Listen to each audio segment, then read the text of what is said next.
Arsenal tool number 4. I love this quote by the very famous Dr. Kristen Neff. She's huge in the self-compassion realm. Learn to be kind to yourself in moments of distress is perhaps one of the most important self-soothing skills you can develop. It allows you to care for your emotions and move through pain with grace rather than with resistance. Self-soothing, self-compassion.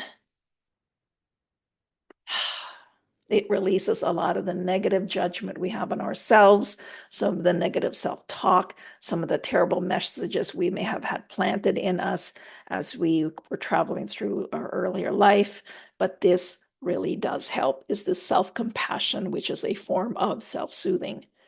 Little examples of self-soothing, and some of these can also be used for self-regulation. I'm huge with listening to music.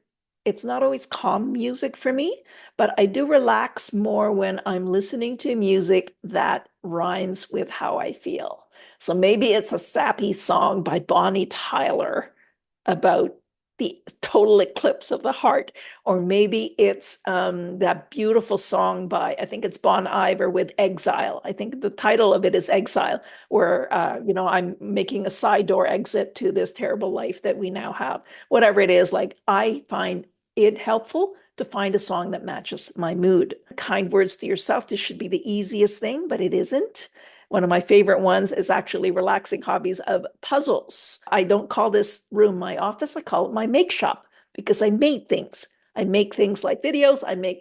Create things with puzzles. I create things with 5D, 3D diamond, 5D. I forget how many D, but those little dots that become my favorite things. Sometimes I got some aromatherapy in here. I've been known to own a few coloring books and even used some of them. Nothing like a fresh cup of coffee. Speaking of which, make your own list so you know what to use when you are distressed, because it's easier to come up with these when you're calm than it is when you're in the middle of a meltdown, which happens to all of us, right? Self-regulation. This is about processing the actual emotions as opposed to just calming ourselves down. We never want to react in a way that makes things worse for us. We really want to do things that either at least calm and process a little bit, if not a lot. The point is not to get stuck in the awfulness that we feel. It is always to reflect, understand, regulate to move forward. Let me just be clear about one thing. When I say regulate, I'm not saying control your emotions necessarily.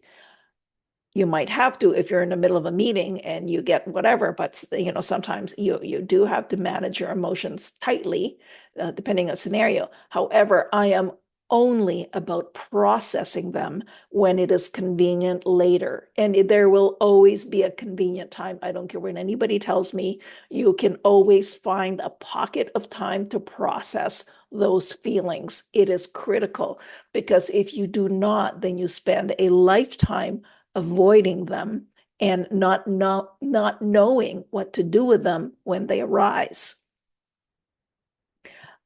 Big on, oh my goodness, I could do an entire course just on developing emotional awareness.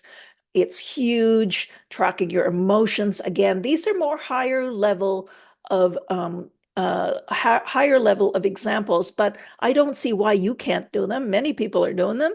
Now that you know what they are, you can easily look them up, and you can build your own plan around them. I may, again, do one just on developing emotional awareness, break big emotions into small parts. And what I mean by that is you find the best name for it, even if it's a cryptic name that you created yourself.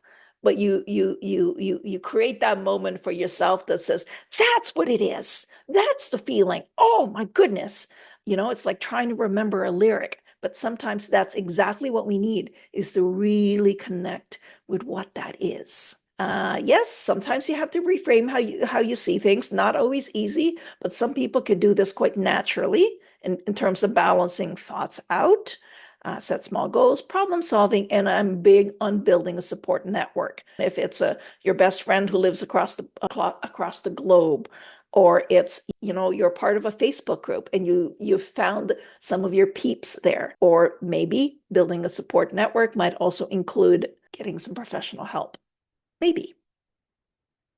More tips for self-regulation for your tool bag. I've expanded on some of them, but this again are some things that may seem repetitive, but here they are again. Better to have more than less.